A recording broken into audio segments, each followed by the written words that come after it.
Good morning mga kasaksid. Ayan, this is JMJ Agri TV aka Organic. Don't panic, it's organic. Basan tosya ka basan, it's kami dito sa Pangasinan. So yun mga kasaksid, at for today's video ay titingnan natin ang isa sa mga farmer na nakagamit po ng Goshen All-Purpose Foliar Fertilizer, at ito po yung kanyang tanim, and katabi niya lang po yung naging demo po natin noon, no? Na nagamitan din po ng Goshen. At ito po yun yung na-harvest na. Tapos ito naman po, ang variety naman po nitong ano naman ni sir is RC640. So bagong-bago pa lang po siya. Bagong-bago pa lang po siya na variety na inbreed. Yan mga saksid. At 2 times po siyang na-sprayhan ng Goshen.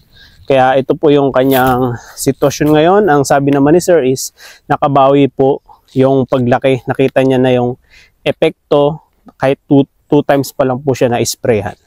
Okay, tsaka yung paninilaw niya unti nang nawala nun. Kasi nung nakaraan, talagang nanilaw po talaga siya. So, ang pinakalas nito nung 23 days po, yun yung pinakalas na spray niya.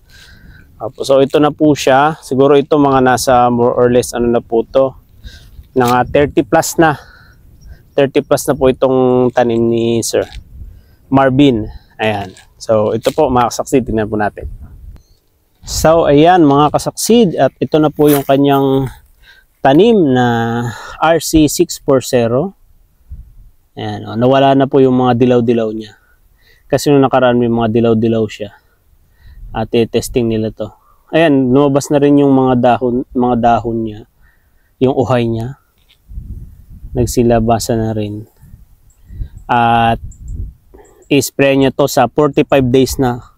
Ang sinundan po ni sir is yung method na binigay natin sa kanya. Yun po yung sinundan niya. Kaya makikita naman natin sa kanya kung ano yung magiging resulta. Hanggang dun po. Yan yung tanim niya. Yan. At bibigyan din natin siya ng tarpaulin. Yan. Soon. Ayan po mga kasaksid. So ito, hindi pa natin makikita dito kung gaano talaga kaganda. Makikita ulit natin yan pag sa anihan na po yung kung ilan ang nadagdag sa kanyang ani. Kaya yun, saktong-sakto mga kasaksid sa mga magtatanim this coming cropping, at sa mga nauna, sa mga nagtatanong po, all season naman po itong ano natin, Goshen. Kahit anong halaman din, pwedeng-pwede, lalo na sa Baguio. So meron na po tayong mga testing sa Baguio at mga farmer po na gumagamit, at maging sa ibang lugar. Kasi sa Baguio yan, mga gulay. Yan, karamihan ang umano sa kanila. Strawberry, mga bulaklak, flowers, pwedeng-pwede po kasi doon ini-spray din po nila. Tsaka mga gulay, mga kasaksid. And sa palay, yan, all season, lalo na ngayon sa darating na tag-ulan, siya, parang ganito po siya mga kasaksid. For example, hindi umulan po ngayong araw na to. Kinabukasan, pwede kayong mag-spray. Okay, ng umaga.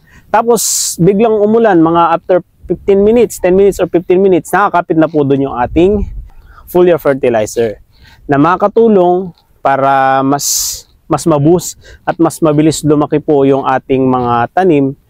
At syempre po sa abono, ang maganda daw po dyan, sabi ng iba, soil analysis po ng inyong lupa. Yun po yung pinaka-importante. Pwede po kayo magsabi sa mga MAO, Municipal Agricultural Office. Yan, sa kanila po, alam po nila yan kung paano kayo makakuha ng soil analysis. And then may tinuturo naman din po sila na paraan kung paano makakuha ng soil sample dito sa ating mga taniman. Po kasi pinaka-importante po yun. Katulad na napunta natin sa NK po, di ba, sa Syngenta. Meron silang recommendation sa pagmamais, and meron din po silang rinirekomenda na mas maganda pa kapag nakapagpa-soil analysis po kayo. So, yun. Yun ang pinaka-importante. So, yun. Ngayon, binabantayan po natin, titignan-tignan natin yung mga sitwasyon ng mga palay nila, ng mga na-sprayhan ng Goshen, nabigyan natin para at least monitor natin kung ano yung pagbabago at kung ano yung magiging knowledge or diskarte na pwede nating ma-share sa kanila. Yun po mga kasaksid. At salamat din po pala sa mga farmers na tumutok at sumubaybay sa atin po sa vlog po natin. Happy 10,000 subscribers na po tayo. Siyempre hindi ko po magagawa yung kung wala po kayo. di ba? At na sumusubaybay sa ating mga vlogs. At pwede po kayong mag-suggest kung ano po yung gusto nyong i-review natin, no? Na mga variety ng palay or mais man yan or kung gulay. Ayan, may mga testimony na pwede kayong masabihan kung, for example, ganitong variety o anong variety man yan, kung pwede ba yan sa tag-ulan or may mga technician tayo na makakausap, tapos may repair po tayo sa mga natawag nating mga farmers na may testimony sa ganun, katulad nung sa Harabas, yan, hahanapan natin yan ng ng testimony, yung BIP, kasi bagong variety pa lang po siya no, ng NK. So marami po, pwede pa sa SL o kahit anumang variety sa Longping, yan, pwede po makakasucceed. I-suggest o i-message nyo lang po ako sa JMJ Agri TV na ating FB page at sa ating YouTube channel. Yan, makikita nyo naman din po, may-click nyo dun yung link dahil may link po ako dun ng ating page. Kung ano yung pangalan ko po sa YouTube, yun din po ang pangalan ko sa Facebook. Ayan. So yun, maraming salamat po mga kasaksid at naway marami pa po tayong maitulong sa inyo. Yan, marami pa po tayong mabigay na idea at mga farmer talaga na magagaling dumiskarte, yan, makahanap tayo ng ganyan na ma-interview din po natin sila mga kasaksid. So yun, dito kagabi umulan po siya ng siguro mga 2:00, umulan siya ng mabilis lang pero malakas na ulan. So malapit na, so darating na rin ang susunod na taniman.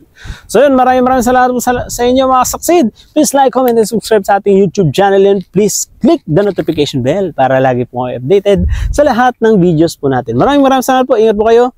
God bless. Let's go!